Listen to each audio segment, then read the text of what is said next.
Okay, so welcome everybody. I've been doing these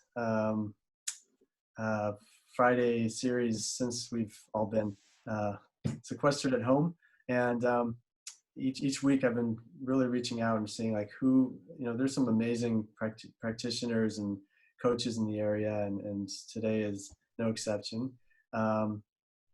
Just trying to enrich your lives, how you can make the best of our situation. There's a lot of potential for growth, and there are a lot of silver linings in all this.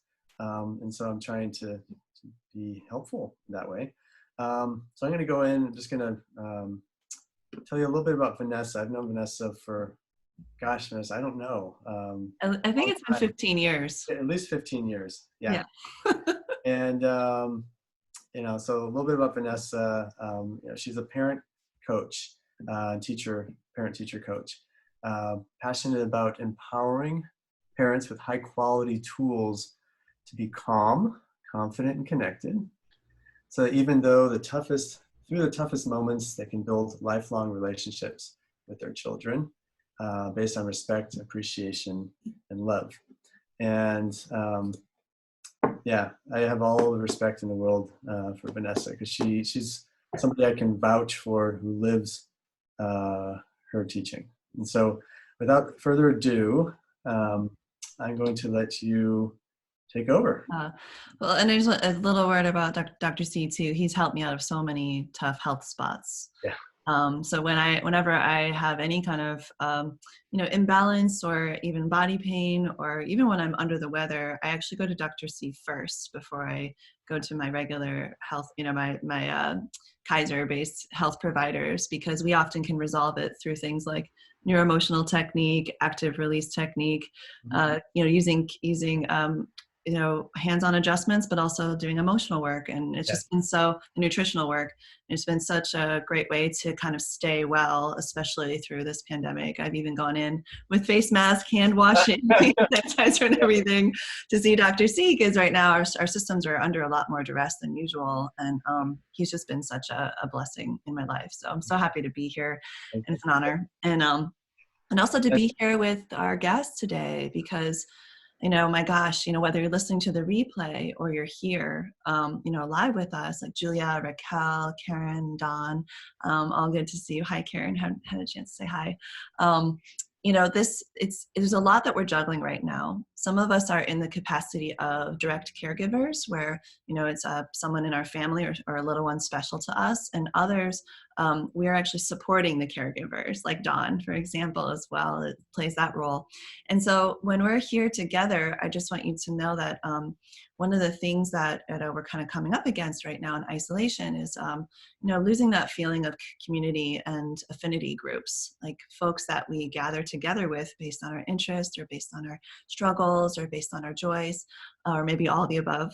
And so being in this space together, identifying like, yes, I am someone who has little ones in my life, and I want to show up with more calm. I want to show up, really well resourced as much as I can right now. And I'm willing to take a moment to step into a Zoom room again, perhaps. We're talking about Zoom room fatigue, Dr. C and I, to be here. And I just wanted to share my admiration for you being here and saying yes to, getting more resources for yourselves. And I just want to make sure that everybody's had a chance to grab your guide. It was in the confirmation link. And if you haven't yet, no worries. You can easily get it after the session. I'll also throw the link up into the chat, so that if you wanted to navigate for a moment over to throw your email into this onto this page, it'll kick your guide straight to your inbox. And what we're going to be doing is going over these 6 strategies that can really help you resource and find that moment of calm, whether it's at the beginning of your day, because you've built in a little self-care routine at the beginning of the day or at the end of the day, or if you just need it in the moment because, hey, how human of you, you might be having a frustrating moment with a child in your world and your lid might be flipping. We'll be talking a bit about that as well. I also want to make sure to give you a few strategies that have to do with you know, those big emotional moments. Children are impacted right now. This is a hard time. They're away from their friends. They're out of their regular activities. They can't have as much time outdoors and, you know, visiting the places that they love to play in. And it's hard, and they're showing up. Like I've been surveying and polling and having hundreds of conversations with parents since COVID hit in my coaching program. I have a year-long immersion for parents, and I have private clients, also a Facebook group. And so I have this large community of folks with little ones in shelter in place right now. And we're just having this experience, you know, that's really different. And they're letting me know, like, the kids are, some of them are withdrawing and kind of going into a more like low arousal state, which Dr. Cohen, as a health practitioner, is really familiar with. But some are also going into like a high arousal state where they're kind of being more frenetic and needy than usual, more demanding. And I had one mom say to me last night in a preschool presentation I did, she said, you know, she's just clinging to my body like 24/7. It's just, you know, it's like really, really needing my nervous system to regulate her nervous system in this process called co-regulation. And so what I want you to have also is like one or two strategies that can, in those moments where those big emotions are coming up. It's one area of my expertise is really like how to navigate with calm and confidence, like those meltdowns and tantrums and power struggles. And if you really like those tips, I have also a seminar coming up next weekend just on that subject that we can tell you more about, you know, in the follow-up email. So I want to give you some hot tips about that. And then the last one is just a couple hot tips about how to settle kids into activities while you're at home. Because what we're noticing with parents is that they tend to have you know, a relationship with the kids that kind of goes, fills in the cracks between regular activities like morning routine and evening routine and the weekends. And during those times, one of the ways we really show our love to our children and grandchildren and the kids in our world is by giving them our full attention. But that's not sustainable 24/7, is it? Right? You can feel into that. Yeah. And I know as a teacher, I mean, I was in a classroom for two different classrooms for 15 years, surrounded by groups of 12, 24, sometimes 36 or 48 children that all would love to have my full attention all day. Of course, right? Who doesn't like that? But of course, I had to find ways to make sure they were they could get into their own groove with their own activities, feeling really confident and calm with those activities, anchoring them in so that they could have like some meaningful time doing something on their own. And that's one of the areas that parents are reporting a lot of tension around, particularly these two things, meltdowns and high demands for attention. And then on the other end of that is their burnout, right? And Dr. C, I would just love to hear, like, what are some of the dangers of kind of running your motor 24/7 continuously? Like, what can that do to our systems? I mean, just kind of want to hear from your perspective, you know, a thought or two on that. You know, people kind of throw around this concept of adrenal fatigue. Mm-hmm. And you know, there's truth to it, and it's not exactly that literal always, but it's just a sense of always being in fight or flight, right? So we really evolved kind of like a hunter-gatherer, you know, like be out, and you know, there's a shadow, and those who responded to the shadow as if it's just a shadow, well, they didn't survive long enough to pass on their genes. The ones who responded to that shadow in a moment that it might be a tiger, they're the ones who survived and passed on the genes. So we actually have built into our systems these genetics to be like aware. And you know, the problem is that the more we read the Apple News you know, every day, and you know, there's things that are coming at us 24/7. We're constantly running from tigers, and the problem is that part of our brain is, you know, it's supposed to be heightened. We react with adrenaline to fight or flight, and then within 30 seconds, we're either eaten or we're sitting around a campfire talking about how we ran away from the tiger. So it's kind of like, but the problem is physiologically, our body's responding the same, whether it's perceived in our brain or actually out in the world. And so, you know, this system was not meant to be on all the time. And so we're, you know, our system does go into fatigue, and what happens is it shuts down our digestion, our immune function, reproductive function, all these things, all the autonomic think of automatic things in our body, so that, we're actually dampening our immunity and our ability to stay healthy. And so that's why it's so important to have tools to get out of that as often as we can. Right. So we're really talking about like managing our stress response, because it's going to happen. And like, that's why I said, hey, how human of you, right? To find yourself, having frustration, or, letting that emotion sort of take over at times. How many of you have had the experience of being around some little ones, and in either direction, either you're trying to get their attention and they're not able to get it. So you might find yourself repeating yourself over and over again. And then you get to a point of frustration where you may or may not actually act on it, but you have a feeling of like flipping your lid. Yeah. That's me. Yeah. I've definitely been there over and over again. Right. And then on the other side of it is maybe you're trying to focus on something, or you've already let them know you're not available, and they come to you over and over and over and over again, to a point where like you get frustrated that they want your attention. And that can also kind of flip your lid. And there's all these different ways that, we can have that stress response stimulated, right? Like the news cycle, like you were mentioning, Dr. Cohen, is a special situation we're in right now. Could also be just like loneliness or agitation from being around each other so much in a smaller space. There's all these different ways that our stress response is getting stimulated right now. And some of it's low level and some of it's high level, right? It can happen in this range. Yeah, I also, I don't know, I'm just curious if you experience this too. The more unstructured time that I have, the more shoulds that come up, and the more stress that comes from having less structured time. Yeah. Even though it should feel like a vacation, it doesn't. Yeah, they actually say there's like a limit to how much like the vacation or like the retirement effect actually lasts. Yeah. In the research, the literature, with retirement, it's like 3 months. And now I'm bored. I better get a hobby kind of thing. And then vacation, they just say past 10 days, you start to feel drifting, like you're a little anxious about getting back to the things that you've committed to in your life that give you purpose and give you like direction and structure for your time, like you were mentioning. That's true. And so structure is also important. I've been doing several routine building trainings with different parents, like through DocuSign parents and my clients, and talking about adding some structure in. And so one of the little mini routines that I'd like to give you, this is one of my tip about anchoring kids into activities, is establish somewhere in the daily schedule. And it doesn't have to be at the same time every day, but this is sort of like a sanity making sort of space for everybody to anchor into your own individual activities and independent time. And you can call it like independent work time. You can call it, independent activity time. One of my clients who has a 2 and a 4-year-old, she just calls it the quiet hour.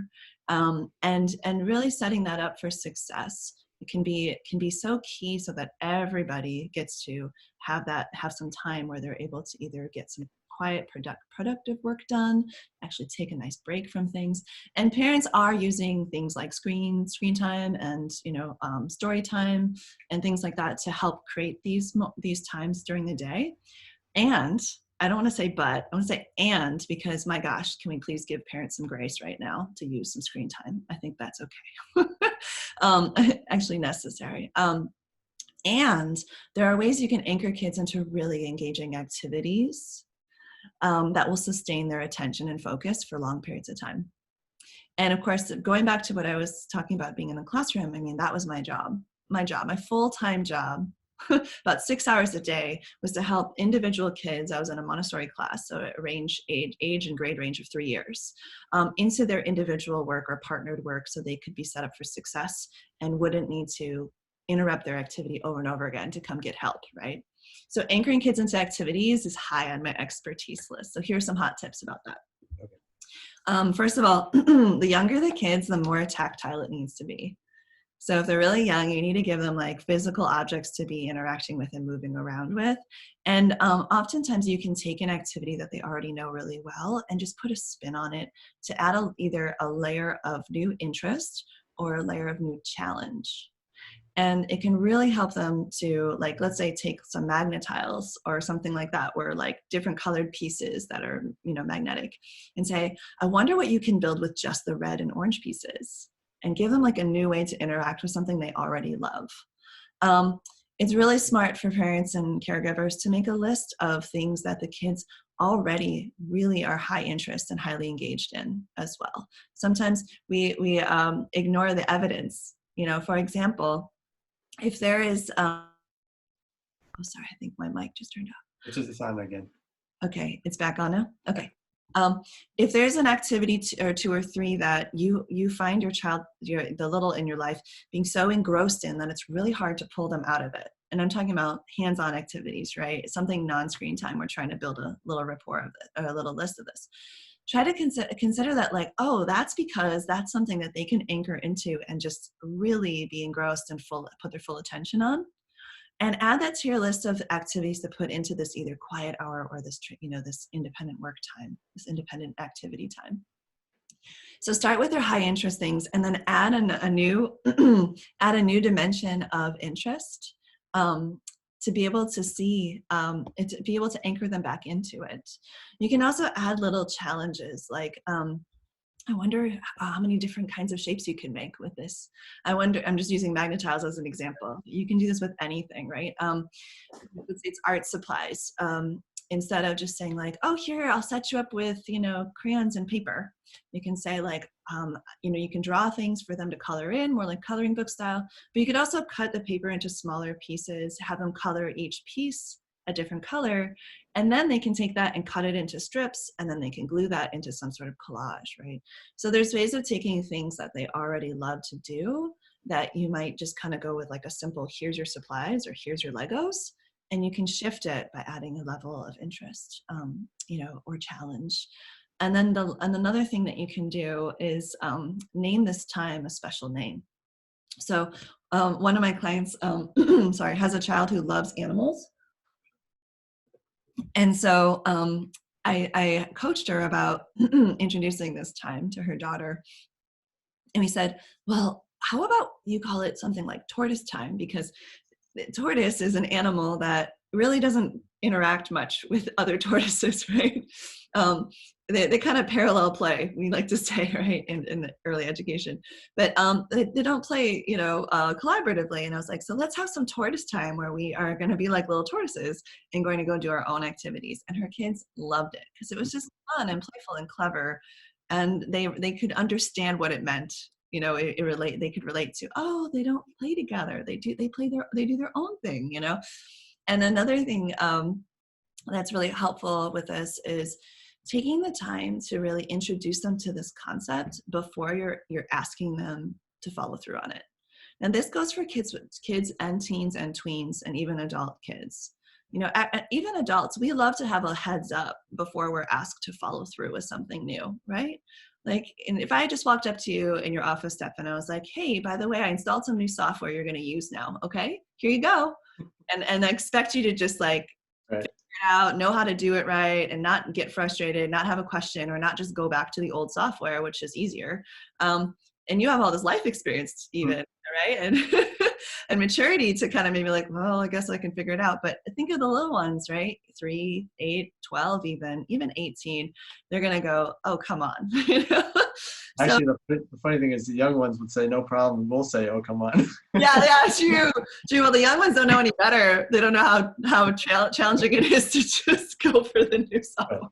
But so if we give them a chance to get to know what it is, like introduce it to them in positive discipline, in Jane Nelson's work, body work, she calls it take time out for training. And also in Montessori, that's what we would do. Like we wouldn't just put like new stuff out on the shelves and say, okay, go use that, go check that out. Because of course they're going to misuse the material, or they're not going to know what to do with it, or they'll explore it for a little while, but then they won't really get the point and won't really get into the learning activity of it. So we would do these things called presentations, and we would present it to them. So can you imagine having a conversation with a young child, or even with someone, even your tween or teen, and just say, hey, I think it's really important for us to have this quiet hour. And the younger they are, the more literal you're going to be, right? You're going to say like, and we're going to come over here in this part of the house. We're going to turn the lights down. Brother's going to be over here. Sister's going to be over here. Or, and you can ask, would you like to sit on the floor or at the table, and give them like little choices. And then we can say, okay, let's practice. And you could like sit in the spots, practice getting something out. And like, okay, everybody, shh. right? We're all going to be quiet. I'm going to go do my quiet work over at the desk too. Okay, right? You can picture this scene and you play it out, and then you can even take turns being each other. There's all these fun ways to make it into like a role play. With an older tween or teen, it might be more about like, kind of negotiating the daily schedule a bit. I mean, like, yeah, hon, I understand you want some screen time hours. That's totally fine. But we're going to work in at least an hour and a half of non-screen time every day, or 2 hours, whatever it needs to be in your household for sanity making, where we're going to find things that that are our projects. That could be their homework time, or that could be their, art project time, their science research time. You get to decide as a family, but really setting it up ahead of time. And then in the moment, you already know what the agreement is, and everybody gets to kind of like be reminded and settle in. It just sets up things for success.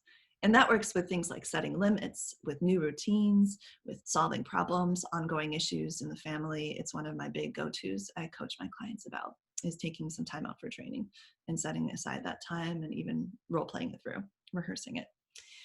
So now that we've talked about the anchoring into activities, I hope that creates in your schedule blocks of time that you don't feel like you have to be available 24/7.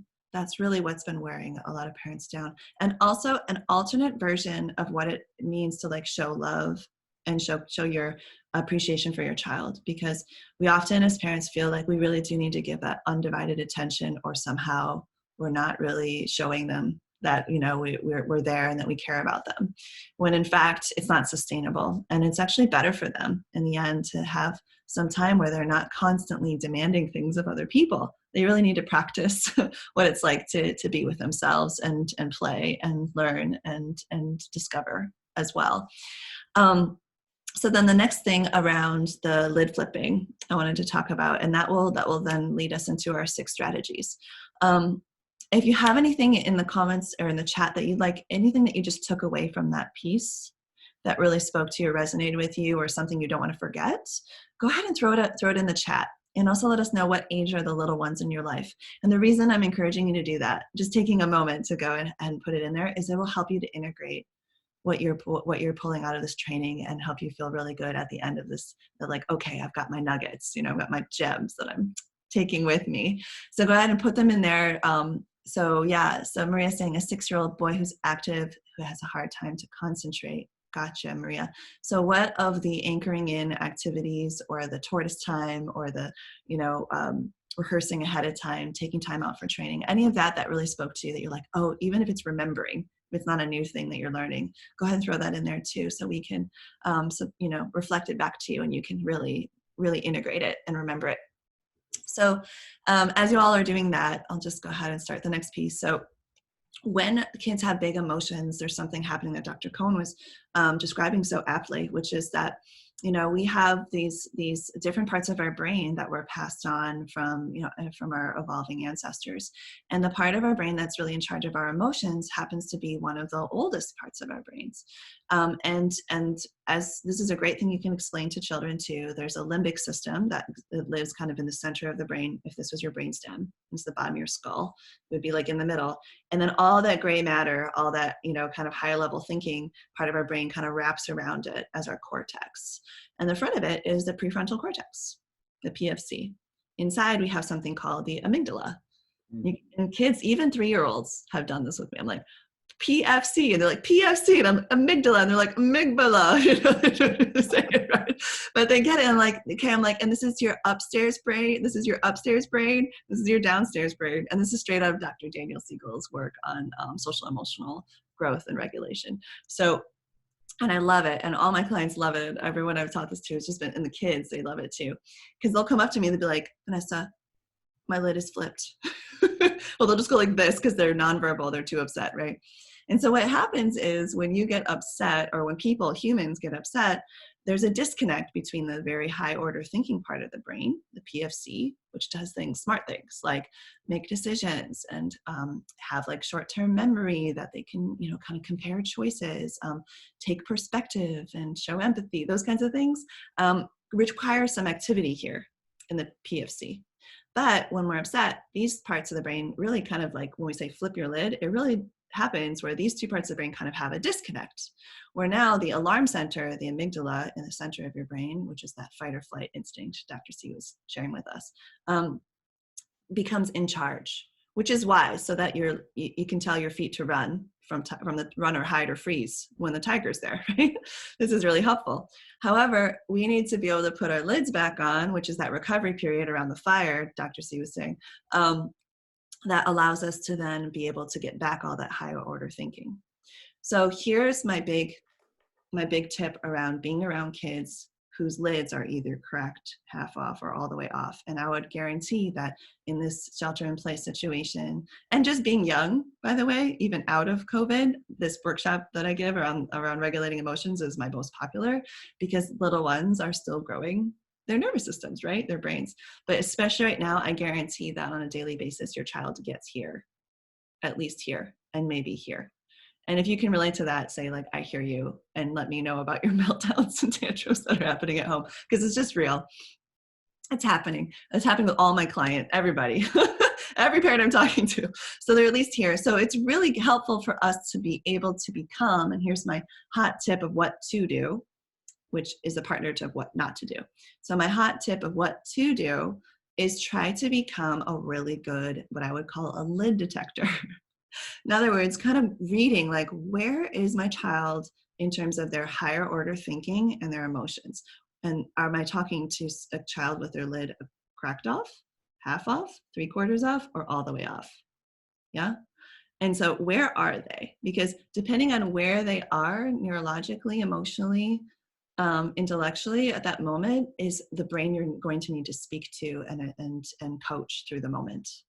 And more on that in my longer training. Okay, that's like a whole 2-hour training, and it's really helpful. But just the key tip that I want you to have for today is to just really become that lid detector. And the mistake to avoid, and this goes for anybody who has littles in their life, and also even with ourselves. Okay, because we can be pretty hard on ourselves too when we're upset. How many of you have been hard on yourself when you were upset? You know, you're like, why am I so upset? Why am I so upset? You can kind of argue with your own emotions. However that shows up for you, is the big mistake that we want to avoid is trying to talk to a child or to ourselves in that case, right? When we're like talking to the wrong part of the brain. Like if our lids are flipped, it's really not going to help to like try to talk that emotion out of feeling that way. For example, like you shouldn't be angry, you shouldn't be sad. Why are you so upset? And giving some logic of like why you should be less upset. It doesn't really help when the lid's all the way off, maybe halfway off, because there's still some activity here we can access or cracked.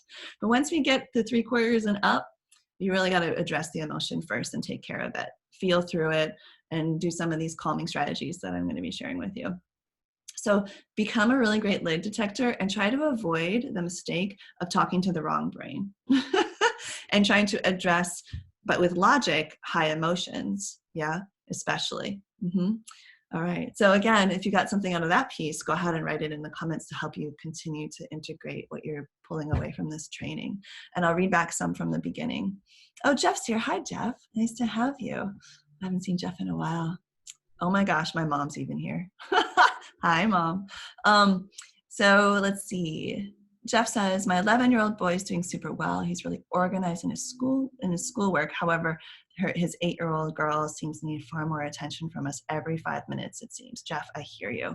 Yeah, and you're not alone. There's so many parents who are having that experience too, that demand for attention.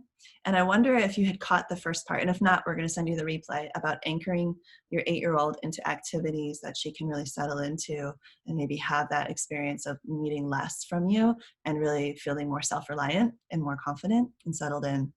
So instead of 5 minutes, we can stretch that to 10 and 15 and 20 for you. And we can follow up too, Jeff. You know how to get a hold of me. Maria says, making sure to explain each day ahead of time. Ah, okay, great. Yes. And I can piggyback on that and say, going over the schedule for the day in the mornings is so wildly helpful for kids, especially under 12, but even over 12. Like one of my clients has a 14-year-old and it still helps to go over the daily schedule, either the night before or the morning. Just like what Dr. C was mentioning, if we don't have any structure in our time, it can often kind of be the problem of kind of too ambiguous, right? Of space and time, and not enough sort of activity that's anchoring us and helping us feel productive or having meaning and connection and things like that. Karen Williams says, yeah, let's be a lid detector. Yeah, and really know that it might be up to you to adjust to their level of emotional distress. Yeah. And because we're the ones who have the more mature nervous system, theoretically, right? With our more life experience. I got Dr. C laughing over there. And in those moments, like lending them our nervous system by being the one who might be regulating our emotions first, or kind of showing some leadership with that. I'll just do a couple more comments. Emotional age, if children can be different than their physical age, perhaps for adults also. Yeah. And another question I've sometimes had, instead of how far is their lid off, is like, how old are they right now? How old are they? And Dr. C and I've done some work with the neuroemotional technique, where you kind of go back to original events, right? Where there's like young parts of you that are demanding attention because of previous experiences. And so even adults can have their lids come off and have it be connected to a feeling of being 3 or a feeling of being 6. Dr. C, wouldn't you say so? Oh yeah. If we, especially through that technique, if we follow pretty much, let's say almost anything, if we have enough time to really dig, it almost always goes back to somehow you were close. It's usually age 4 and 7 for some reason, but it's kind of like, it's anything that's going on now, it usually is triggering from something early on in life that wasn't resolved. So it's like an older program that's still kind of there. Right. And that's part of the neuroemotional technique that you use, is really going into that programming and letting it know, actually, you don't need to run this program anymore. There's an alternative program that will be more more congruent and in alignment with your health. Yeah. And, while you're speaking, I'm going to dig around a little bit, and I'll put in the chat a couple of links for those who don't have my newsletter that are excellent to, one in particular that they'll show you how to do this yourself at home, and also how to show your children how to do it, because it's not as exact as coming into the clinic, but there's a self technique that's very effective in terms of getting you out of those flip lid emotional. Yeah. And that's it's a great resource you have for folks to kind of DIY it. And I know that you're offering, at a discount from your regular rate, telehealth seminar, telehealth sessions. And we actually did a couple where you can help clear some of these emotional patterns through distance, even across the Zoom line. Well, yeah, I'm trying to find, the best way to do that, but yes, I'll send 2 links. Okay, great. Yeah. I know it's on your menu of options for sessions right now, which is really special that you pulled that together for your clients. Thank you. So then when we're looking at, I was looking at Maria's question. She said, well, but how do I speak to high emotions? And Maria, I'm gonna make sure to get you a link to my free webinar. I'll send it. I'll put it up here for everybody next Saturday, where we go into detail about that. And these next 6 strategies I'm going to share with you are ones that you can also use in the moment with your kids, and they can get a lot out of it, of you using these coping strategies. So let's go ahead and let me share that with you, because it might answer some of those questions as well. So what I have here is the guide that if you go to that link, will come straight to your inbox. It's the link is in the chat, but if in case you're just listening and can't see the chat, it's www. The word chaos, the number 2, and then the word calm.gr8.com. And it's just a way to kick the email to your inbox so that you can have the guide directly. But here's what I'll be walking you through today. So these are 6 quick and easy strategies to keep your cool and stay calm. And these are ones that have been tried and true through not only how they stood up in the literature, but I have used them in hot limit setting moments, power struggles with kids, or even just in my own personal life outside of being around children. that my parents have really loved. Also, the clients I've worked with, some have 3 kids, some have 3. Oh my gosh, one client's 3 kids under the age of 10. Another one's a single mom. One's a single dad who have really, really strong-willed children as well. And they've all used at least 2 of these. And it's really helped them to regulate their nervous systems. And so if we think about getting back to that lid detecting, this is for when your lid is half off or more, or even you can even do them proactively ahead of time and build them into your daily routines if that's something that appeals to you. Dr. C and I are both kind of fans of like trying to establish good daily habits in the mornings. We've done the Whole Life Challenge together and other things where we try to, sort of reprogram our daily tempo. So you could easily take 1 or 2 of these and have them be part of your daily schedule. But just in the moment, you can also grab at these and use one.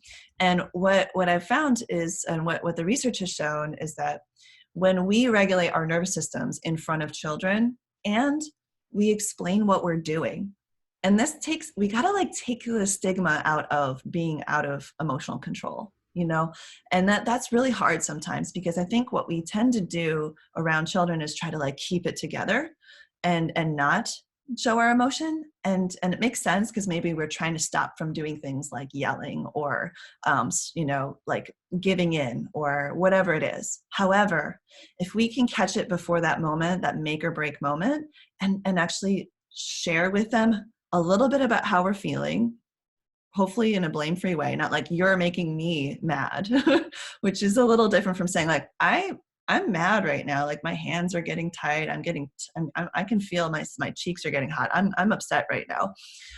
And then the next piece would be taking some responsibility for that feeling, in the sense of like, I have a tool, like I have a way to move through this emotion and get my lid more back on. And what a gift to give to your children, a whole treasure trove of ways that they could put their lids back on. Yeah. And so I'm going to be sharing these with you. We'll go through them, and I'll just give you 1 or 2 hot tips for each one. Okay. And Ria says, thanks about the seminar, I'm guessing. So, all right. The first one is a 4 square breath. And I know, Dr. C, you've got a lot of variations on good styles of breath. I know your wife's also a yoga teacher who's really talented at breath work. But we're just going to do this one this time because it's something that's really memorable for the kids. Okay. So a 4 square breath is when you breathe in for 4, you hold for 4, you breathe out for 4, and then you hold out for 4. And the reason I'm showing my hand is because children, especially under 10, really love to have something tactile as a prompt to help them. And if we show them with our hand that we can make this square while we breathe, and it really helps them to say, okay, I can do that too, right? So we would breathe in for 4. We can try it right now. Breathe in for 4. 1, 2, 3, 4. You can trace up your finger, and then hold for 4 across. Yep. Breathe out for 4, 3, 4, and then hold out for 4. And this does several things, right, Dr. Cohen? It helps us to slow down our breathing. It helps to hold more oxygen against the tissues of our lungs so they can absorb more oxygen. And doesn't that also lead to like the whole parasympathetic nervous system slowing down? This is of Anapana meditation. Some of the basic breath meditation is that you can control the brain through accessing it through your breathing cycle. So you're actually breathing as if you're in rest and digest mode as opposed to fight or flight mode, and you can actually trick your body or your brain into feeling that physiology is shifting. So yeah, you can control it that way. So it's less running away from tiger and more campfire. Yeah. More campfire. Yeah, got it. The marshmallows. Yeah. Okay, let's bust out the marshmallows. Yeah. On the heat of my temper, like. Yeah. So one of the things that, a little quick story is that of why I know this works, not just for myself, but also around if you do it in front of children. Imagine I'm in my classroom, and it's a hot, sweaty day. We just came in from recess. The kids are all in a circle around, and they're just really not pulling it together yet, right? And I make an announcement, and it's ignored. I make another announcement, and it's ignored. And I feel my lid start to go like this. Yeah, like it's starting to crack, starting to come off. And instead of maybe doing the things that I could do, I could escalate, right? And make some sort of like, if you all don't, stop talking, then we're not gonna something, right? Make some sort of threat. Or I could plead with them like, oh, could you please listen? How many of you have done that? Right? Like, just please, like, like, come on, honey, like coaxing them into like, come on, guys, come on, everybody. And or I could just kind of give up and feel defeated, right? Those are some options, and that's ways that I'm not really showing any kind of like recognition that I'm having an emotion, and maybe I could regulate it. And then once my thinking brain comes back on, I'll have other ideas of how to get their attention, like maybe sing that song that always works, or have one of my student leaders ring the bell and make the announcement, like those kinds of things that do work, right? Instead of the things that don't work. So what I did instead of those strategies that don't work is I put my lid back on. And I did it really, really explicitly in front of the children. I described every step of it. I was like, wow, I feel my lid coming off. I'm feeling a little frustrated. And they knew what lids work, so I taught them what I just taught you, right? The brain in the palm of the hand. And I was like, I feel like my lid's here, and I really don't want to get more angry or upset or frustrated. I'm going to take some 4 square breaths. Anybody who wants to do it with me, go for it, And right, room full of kids, you have to imagine, closed my eyes and did it.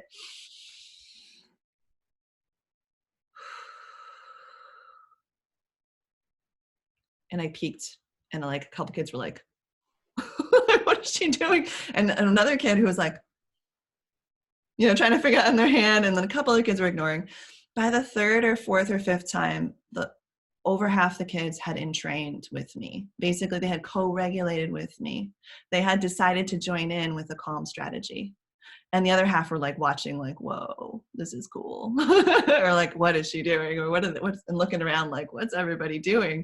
They were talking to somebody, and now this kid's going like this, And they realized, oh, there's something happening. And I said, does anybody have a share? Raise your hand of what that felt like. And I had at least 5 hands go up, and some of the shares were really wise. And this is what you can do too, without even having to ask them or even having them do it. You can share what happens when you take a moment to bring your nervous system back online, to bring that lid back on, right? And the things that they shared were like, I feel this peace in my heart. It feels really good. This one little poetic child. Another child goes, I realize I'm really hot. Can I get some water? So like now they're like tuning into their body needs that were kind of spinning them out. Another one said, well, at first I was confused, but then I was really curious, And I just love the honesty of kids. They're so unfiltered. These are 6, 7, 8, 9-year-olds, by the way. And here we are having a conversation about self-regulation instead of them having like a teacher getting more strict and mean with them or something, right? Like, and parents, we can do this in the moment. And at the moment, it's like, seems like, it can be a little awkward to kind of start, but sometimes we just do it. We can even do the 3 deep breaths piece. We can do a roller coaster breath where we go in and out and in and out and in and out. It's one of my clients' favorites with her 3 kids. We can do balloon breaths. There's all these different kinds of breaths.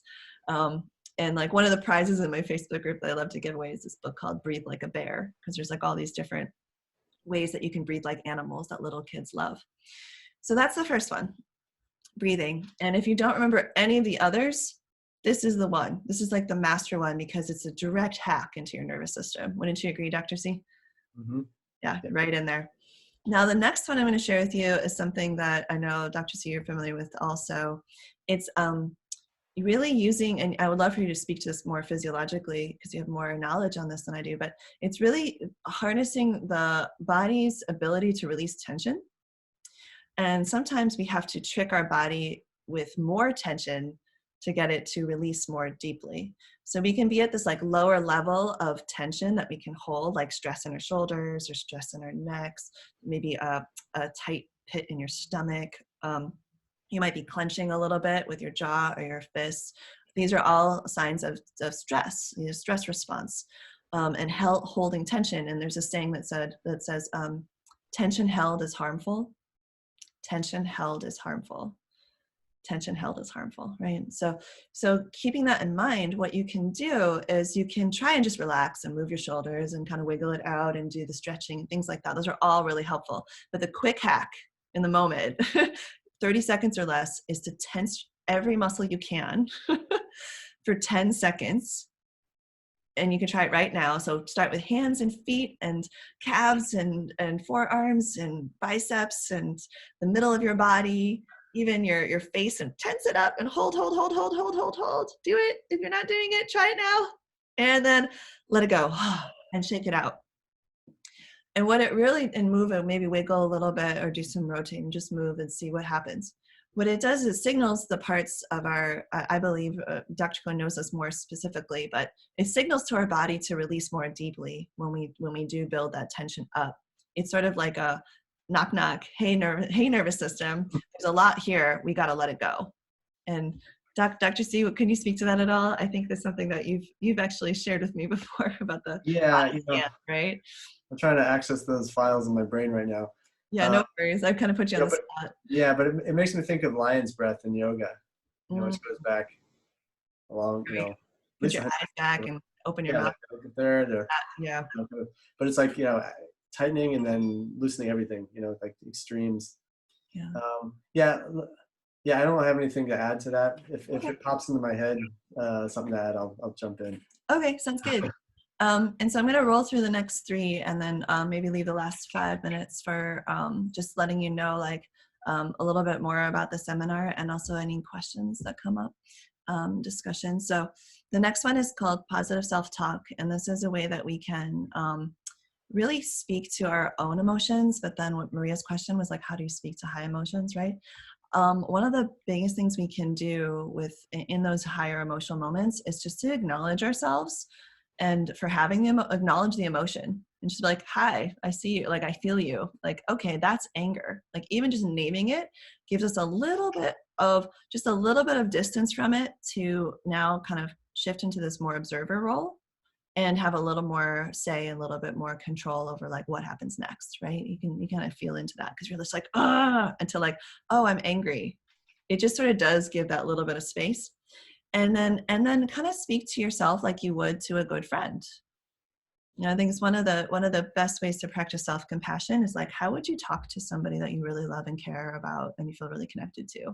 Well, how about try talking to yourself that way, especially when you need it the most, right? Maybe not all day long, it doesn't work, but if you can't do it sustain it all day, but especially when we really need it the most, Like if you were to call a friend right now and express your frustration, what would you want them to say to you? They might say something like, yeah, it makes sense that you're frustrated. You've repeated yourself so much today and they're really not listening. That is frustrating.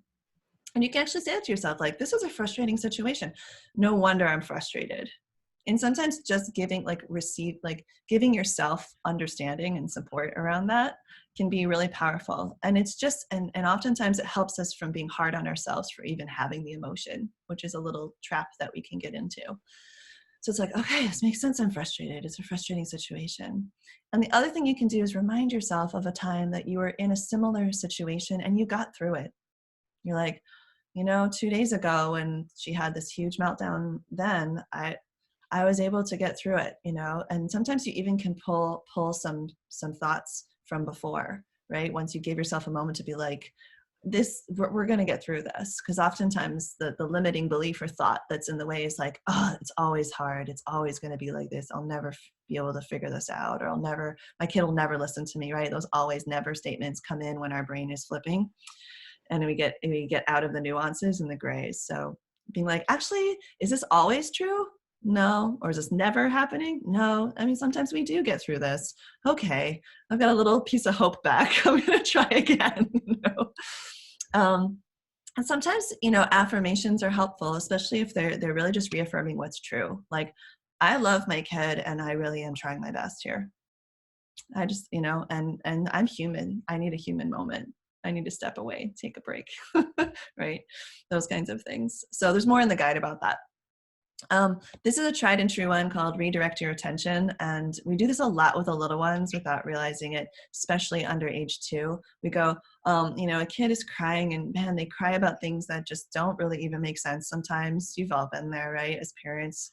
Yeah. I'm in a room full of toddlers at one point in my career. And I was like, wow, they'll find anything to be upset about. It's like, she looked at me, it's like, what? And sometimes they just need to take their attention off the thing that they think is a threat. And coming back to what Dr. Cohen was saying, if it's not a tiger and it's a kitten, but they think it's a tiger, go find a kitten to look at, that sort of thing. Like, let's redirect our attention to something that's really non-threatening, right? And so like my classic screaming in a restaurant scenario, after you've given the child several different ways that they could stay at the table and choices, and you try to validate their emotions, nothing's working. This is the scoop the child out of the seat and take them outside moment. And they're still screaming, having a meltdown. You just say, let's try to find 5 things that are blue. And you look around, oh, there's a blue shirt. There's a blue, car. And they're like, oh, okay. And then their brain just sort of like stops the loop that they're screaming about. Because sometimes they'll scream nonsense like, you never let me. And it's like just not true. It has nothing to do with this, and emotionally they're having a reality and we want to help them through it. So we say, well, let's get their attention away from the upsetting thing.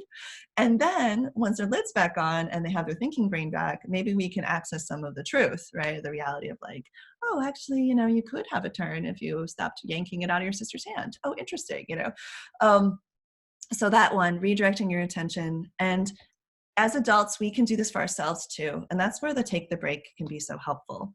They often say that, especially when 2 adults are in a conflict and your nervous system is flooded, that to recover from flooding is at least a 20-minute process. That the best cooling off period, if you're going to want to continue a hard conversation on the same day, is 20 minutes. And without that 20 minutes, you might be setting yourself up for further escalation in a conflict. And so think of that 20-minute rule and just know that, if you are able to step away and put your attention on something else, just listen to a podcast while you do the dishes and let the kid, give the kid the thing that they're screaming about and come back to it after 20, like do what you need to do, take those 20 minutes and then you'll find yourself going, oh yeah, okay, here's something I could try, or now I'm ready to have that conversation with them, that sort of thing. There's a few more tips in here as well about that. And then the last 2 is lighten up and using your senses. And the lighten up one, I can't emphasize enough. I'm somebody who will, like, I don't know about you, but I can sometimes, if I get into a serious power struggle, I can double down. My mom can probably attest to that, right, Mom? I can just double down. I'll just like get sterner, take my position harder and just kind of push.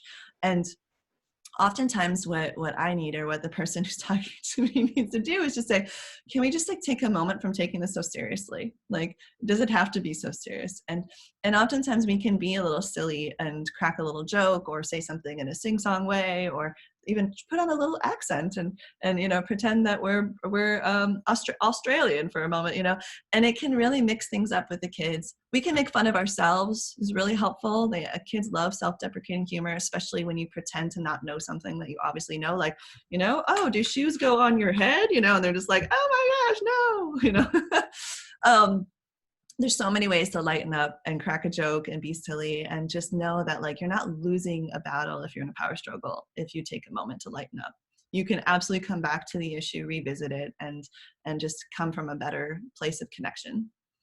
And using your senses is just being able to kind of be more present in your body and in the moment, so that you're here in your body and really able to notice what you need, whether that's taking a moment. Like one time I had a kid just look for all the letters in the alphabet around the room and then come back when they were in the middle of a conflict. I was like, you need a break from the conflict. Let's just go use our senses to this. Or you might even tune into like, what can I hear? What can I smell? What can I see?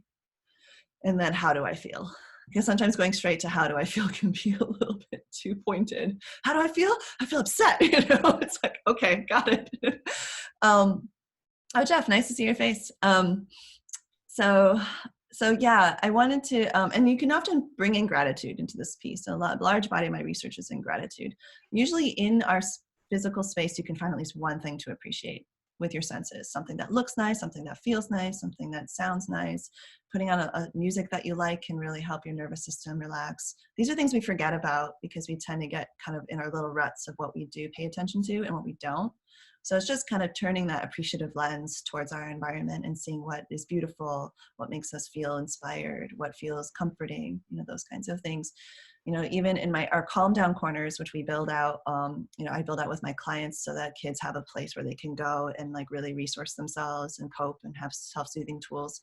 We'll have things like something heavy that you can put on your lap and just feel kind of pressed, or even like a sheet that you can wrap yourself in and just have some quiet inside of. There's all these different ways you can use your senses to feel like resourced again and grounded in your body. So this guide is coming your way as long as you threw your email into the, that link that we posted up. So please go ahead and make sure you do that. Dr. Cohen, Dr.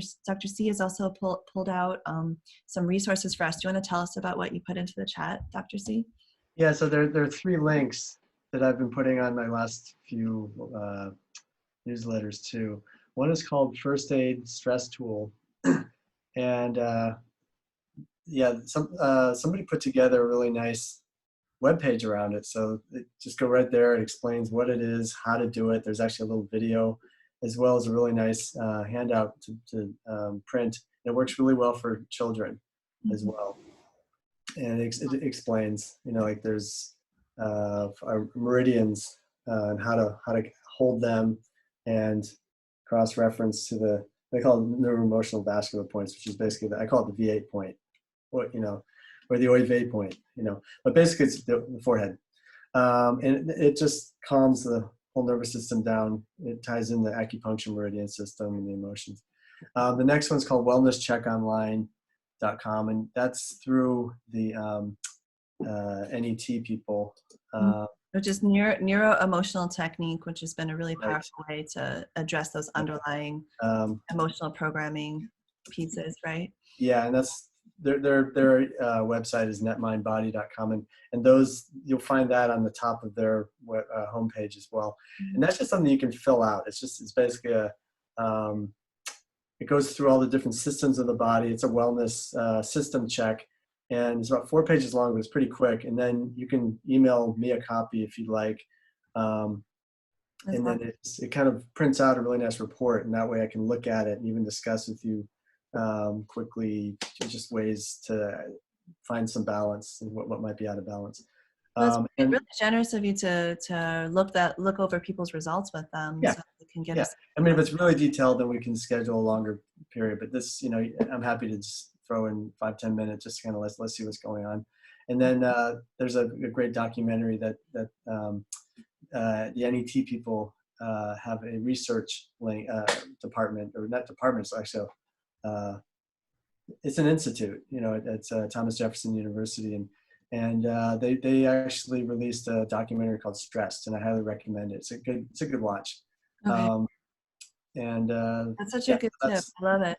And what Dr. Cohen's really good at, if you have never had a session with him, is pinpointing and getting to underlying causes, like so quickly too. Like it's amazing how efficient our sessions are. You'll I feel like you hit like nutritional, neuromuscular, emotional, and physical, like all in one session. It's so holistic, and you really use the body's intelligence to identify the specific individual underlying causes of things and underlying sort of patterns that people are holding. And it's just such powerful techniques to release them and to repattern them. And anyways, I just love your work, and it's really cool that there's just ways that we can access that. There's ways to access it even outside the office. The office is open a few mornings a week, but even outside the office, I'm looking for ways to find that balance with people.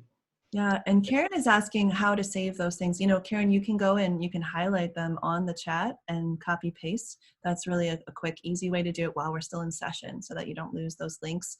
And then Dr. C, maybe we can also try and follow up with everyone who registered with these resources, just so that it's like they have their little list. Another thing that's possible for folks who are interested is I do have a discovery quiz that allows parents to kind of check out my system of the 7 pillars of raising resilient children, of which emotional mastery is one of the pillars, which we talked a lot about today. We also have motivational mastery, how to navigate conflicts, how to set up robust routines, how to create healthy boundaries, how to establish positive relationships, and the whole system, and getting on the same team as a care providing unit, whether it's a family or it's a team at a school. what I've created is a discovery quiz where you can kind of go through and kind of rank yourself as like, oh, I'm a beginner, I'm kind of an intermediate student, or I'm an advanced student in these different areas. And then if it looks like there are enough areas that you could use some mentorship in, you can even apply for a free session with me. So I'll just put that link up there, and it'll be in the follow-up too for folks who would like to get on my calendar in the next week or two. I've opened up some spots just for that. I highly recommend it. we've had ours. Yeah, they're excellent. Yeah, so I'll throw that link into the chat as well, but we'll make sure to follow up too with an email for everybody, so that you can have it in your inbox as well. Yeah. So it's there if anybody would like to. You might want, and also another thing, Karen, you might do, and anybody else who's still on the call who would like to have these resources, is just go ahead and click on the live links, and it should prompt your computer to open them up for you. Yeah. so that you'll have them on your desktop to refer to as well. So yeah, such a pleasure to be in this space with all of you. Thank you for building community and connection, and continuing to strive for wellness as a community together. It just means a lot to be here in the space together. Even for us presenters as well, we just love to have a chance to actually connect with folks right now in this way. So thank you for being here. And thank you for joining us this week, and thank you everybody for piping in, and we're all in this together. It's a journey. It's the only way forward is together. They say if you want to go fast, this is an African proverb, if you want to go fast, go alone. If you want to go far, go together. I like that.